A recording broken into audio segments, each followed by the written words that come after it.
కోట్ల రూపాయలు urban challenge fund కింద పట్టుకొచ్చినాం. యూడిఎఫ్ నిధులు 50 కోట్లు వస్తాయి, ఇంకా 50 కోట్లు వస్తాయి, ఎక్స్ట్రా 30 కోట్లు పట్టుకొస్తున్నాం. స్మార్ట్ సిటీకి సంబంధించి 70 కోట్ల రూపాయలు రిలీజ్ చేసినాం. మనం సిరిసిల్లలో యూడిఎఫ్ నిధులు కనీసం పనులు నడుస్తలేవు. ఇంత పనులే స్టార్ట్ కాదు. కరీంనగర్లో టెండర్లు అయిపోయినాయి. నేను ప్రారంభోత్సవాలు చేస్తున్నా. 18 కోట్ల రూపాయలు సిరిసిల్ల మున్సిపాలిటీకి వస్తే కనీసం వాటిని వాడుకునే దిశలో మున్సిపాలిటీ లేదు. మా కౌన్సిలర్ అడిగినా సమాధానం లేదు. కాంట్రాక్టర్ వస్తలేడా? ఉండి చేయించుకోవాలి పని, శ్రద్ధ ఉండాలి. కరీంనగర్లో యూఐడి పదులు ఎందుకు ప్రారంభమైనాయి? ఇక్కడ ఎందుకు ప్రారంభమవుతలేవు? మా పనులు ప్రారంభమైనాయి కరీంనగర్లో, ప్లస్ ఇంకా 30 కోట్ల రూపాయలు అదనంగా ఇచ్చే ప్రయత్నం చేస్తున్నాం.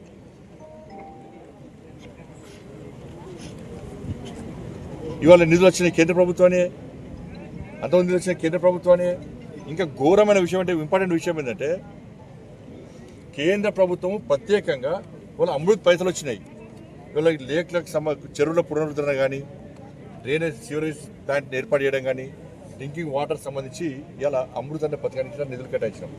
ఇట్లాగనే 15th ఫైనాన్స్ ఎంత మూర్ఖత్వం! గత ప్రభుత్వం కానీ ఈ ప్రభుత్వం కానీ సర్పంచ్లను కానీ చైర్మన్లను కానీ ఎట్లా వేధిస్తున్నారంటే, 15th ఫైనాన్స్ నిధులు గ్రామాల అభివృద్ధి కోసం, అభివృద్ధి పనుల కోసం మాత్రమే 15th ఫైనాన్స్ నిధులు కేంద్ర ప్రభుత్వం కేటాయించింది. ఇవాళ రాష్ట్ర ప్రభుత్వం ఏమి బెదిరిస్తున్నది? లేదు సర్పంచ్లు కానీ వీళ్ళందరూ కానీ కరెంటు బిల్లు కట్టాలి, అలా శాలరీస్ ఇవ్వాలి, పాత పెండింగ్ బకాయిలు చెల్లించాలి,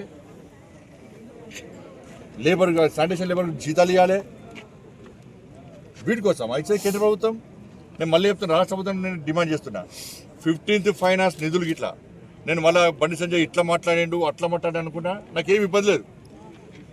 కేంద్ర ప్రభుత్వము ఏ పథకానికి నిధులు ఇస్తే దానికి మాత్రమే వాడాల్సిన బాధ్యత రాష్ట్ర ప్రభుత్వం మీద ఉంది.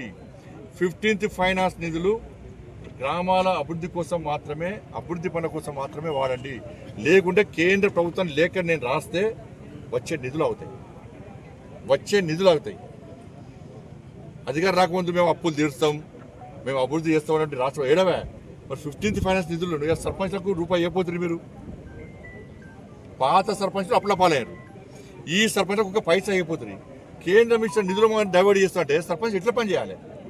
ఓ తట్ట మూరం పోయలేని పరిస్థితి సర్పంచ్లో ఉన్నది. అది ఏ పార్టీ సర్పంచ్ అయినా కానీ తట్ట మూరం పోయలేని పరిస్థితి, శానిటేషన్ సిబ్బందికి జీతాలు ఇవ్వలేని పరిస్థితి, కరెంటు బిల్లులు చెల్లిన దాన్ని ప్రత్యేకంగా నిధులు కేటాయించాలి రాష్ట్ర ప్రభుత్వం. ఎంత బకాయి ఉంది గ్రామ పంచాయతీ కరెంటు బిల్లు, శానిటేషన్ లేబర్కు ఎంత బకాయిలు ఉన్నాయి, ప్రత్యేక నిధులు కేటాయించండి, బడ్జెట్ కేటాయించండి. అంటే కేంద్ర ప్రభుత్వం అభివృద్ధి కోసం నిధులు ఇస్తే మీరు దాన్ని డైవర్ట్ చేసి మొత్తం హుకుం జారీ చేస్తున్నారు, రిటర్న్ ఆదేశాలు ఇస్తున్నారు. ఇది నిబంధన విరుద్ధం. ఇది సర్పంచులు అయ్యో మొర ముత్తుకుంటున్నారు ఇవాళ. కానీ కేంద్ర ప్రభుత్వం ఏ పథకానికి నిధులు దానికి మాత్రమే వాడాల్సిన బాధ్యత రాష్ట్ర ప్రభుత్వం ఉంది. లేకుంటే కేంద్రం నుంచి నిధులు ఆగే ప్రమాదం ఉంది. రివ్యూ జరుగుతుంది. గతంలో ప్రభుత్వం అన్ని తప్పుడు నివేదికలే, కేసీఆర్ ప్రభుత్వం అన్ని తప్పుడు నివేదికలే. డబుల్ బెడ్రూమ్లు ఎన్ని ఇచ్చారు? 2,40,000 డబుల్ బెడ్రూమ్ ఇచ్చిన తెలంగాణకు. కేసీఆర్ ప్రభుత్వంలో ఎన్ని ఇచ్చారంటే 2.5 లక్షలు ఇచ్చేసాం సార్ అన్నారు. కేంద్ర ప్రభుత్వం పైసలు వాడుకున్నారు. మళ్ళీ నేను పోయి లేఖ రాసిన అంత ఫేక్ ఇదంతా. ఇది కేసీఆర్ ప్రభుత్వం మోసం చేస్తున్నది, డబుల్ బెడ్రూమ్ ఇక్కడ ఇస్తలేదు అని చెప్పి నేను కేంద్ర ప్రభుత్వం నుంచి మళ్ళీ లేఖ రాయించిన. ఏమని రాయించిన? 2,40,000 ఇళ్ళు కేటాయిస్తే మీరు అన్ని ఇచ్చినట్టున్నారు కదా, ఆ బెనిఫిషియర్స్ లిస్ట్ ఇవ్వమని రాసిన నేను. కథ బెనిఫిషియర్స్ 2,40,000 లిస్ట్ ఇవ్వండి, లిస్ట్ లేదు.